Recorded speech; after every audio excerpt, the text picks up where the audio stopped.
ನಾಗಕ್ಕ ನುಡಿತಾವಳೆ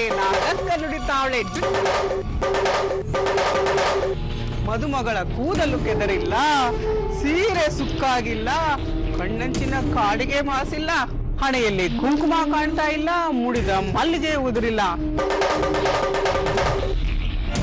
ಬಳೆಗಳು ಹೊಡೆದಿಲ್ಲ, ಸೊಂಟದಲ್ಲಿ ನಾಚಿಕೆ ಕಾಣ್ತಾ ಇಲ್ಲ, ತೋಳಲ್ಲಿ ಇಳಿಯನ ಗುರುತುಗಳೇ ಇಲ್ಲ. ಇದು ಯಾವ ಸೀಮೆ ಫಸ್ಟ್ ನೈಟ್ ನಿಂದು?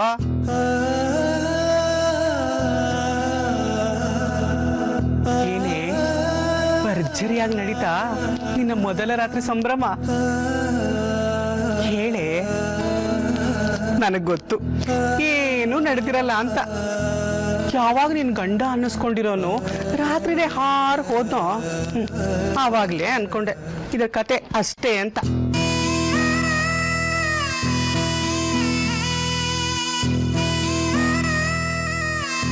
ಹೋಗಿ ಅವನ್ ಯಾಕೆ ಮದ್ವೆ ಅದೇ? ದೇಹ ಒಂದು ಕಡೆ ಮನ್ಸೊಂದ್ ಕಡೆ ಹಂಚ್ಕೊಂಡಿರೋ ಗಂಡಸರ ಹಣೆ ಬರನೇ ಇಷ್ಟು.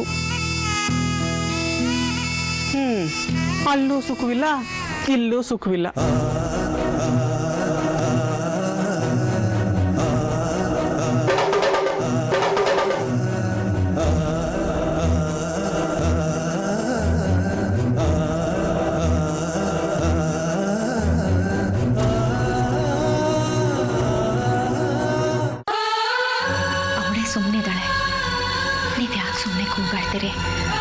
ಕಾರಣ ಏನು ಅಂತ ನಮ್ಮ ಲಕ್ಷ್ಮಣ ಹೇಳಿದ್ನಲ್ಲ.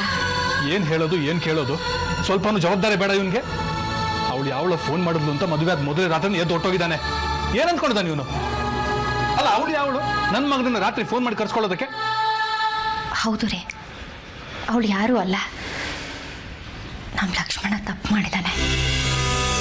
ಆದ್ರೆ ನೀವು ಸುಮ್ಮನೆ ನನ್ನ ಮೇಲೆ ಅಲ್ಲ ರೀ, ಅವಳು ಅವನ ಅತ್ತೆ ಮಗಳು ಅಂತ ಗೊತ್ತಾದ ಮೇಲೇನೆ ಅಲ್ವಾ ಅವನು ಹೋಗಿದ್ದು. ಯಾವ ಸೀಮೆ ಅತ್ತೆ ಮಗಳು? ಅದೆಲ್ಲ ಹಳೆ ಕತೆ, ನನಗಿಷ್ಟಾನೂ ಇಲ್ಲ. ಯಾವತ್ತೋ ಕಡ್ದೋಗಿರೋ ಸಂಬಂಧಗಳು, ಇವನು ಅದನ್ನ ಮುಂದುವರಿಸೋ ಅಗತ್ಯನೇ ಇಲ್ಲ. ಇದೆಲ್ಲ ಏನಂತ ನಂಗೆ ಗೊತ್ತು. ಅಪ್ಪ ಮಗಳು ಇಬ್ರು ಸೇರಿ ನಾಟಕ ಆಡ್ತಿದ್ದಾರೆ, ನನ್ನ ಸಂಸಾರದ ನೆಮ್ಮದಿ ಹಾಳು ಮಾಡಕ್ ನೋಡ್ತಿದ್ದಾರೆ. ಹಳೆ ಸೇಡ್ ತೀರ್ಸ್ಕೊಳ್ಳೋದಕ್ಕೆ ಆಡ್ತಾ ಇರೋ ನಾಟಕ ಇದು. ಅವತ್ತು ಅವನು ಸಿಕ್ತಾಗ್ಲಿ ಅಂದ್ಕೊಂಡೆ ನನ್ನ ಕಷ್ಟ ದಿನಗಳು ಶುರುವಾದವು ಅಂತ.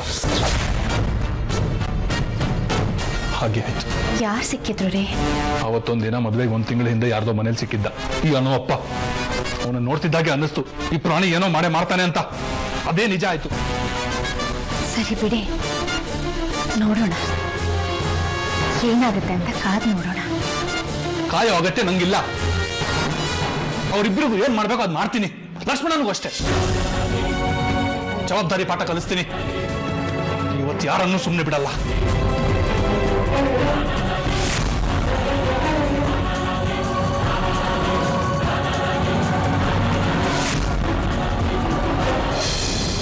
ಡಾಕ್ಟರ್, ಅಪ್ಪ ಹೇಗಿದ್ದಾರೆ?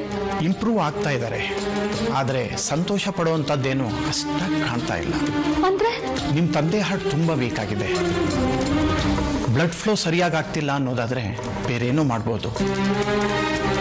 ಆದರೆ ಅವ್ರ ಹಾರ್ಟ್ ಎನ್ಲಾರ್ಜ್ ಆಗಿದೆ, ತುಂಬ ಹುಷಾರಾಗಿ ನೋಡ್ಕೋಬೇಕು. ನಾನು ನೋಡ್ಕೋತೀನಿ ಡಾಕ್ಟರ್. ನೋಡಿ, ನಾನು ಹೇಗೆ ಹೇಳ್ತೀನಿ ಅಂತ ಬೇಜಾರು ಮಾಡ್ಕೋಬೇಡಿ. ನಿಮ್ಮನ್ನು ಎಚ್ಚರಿಸೋದು ನನ್ನ ಕರ್ತವ್ಯ. ಇಂಥ ಕೇಸಲ್ಲಿ ಬದುಕೋದು ಸ್ವಲ್ಪ ಕಷ್ಟ. ಅದಕ್ಕೆ ಐಡಿಯಲ್ ಸಿಚುಯೇಷನ್ ಬೇಕಾಗುತ್ತೆ.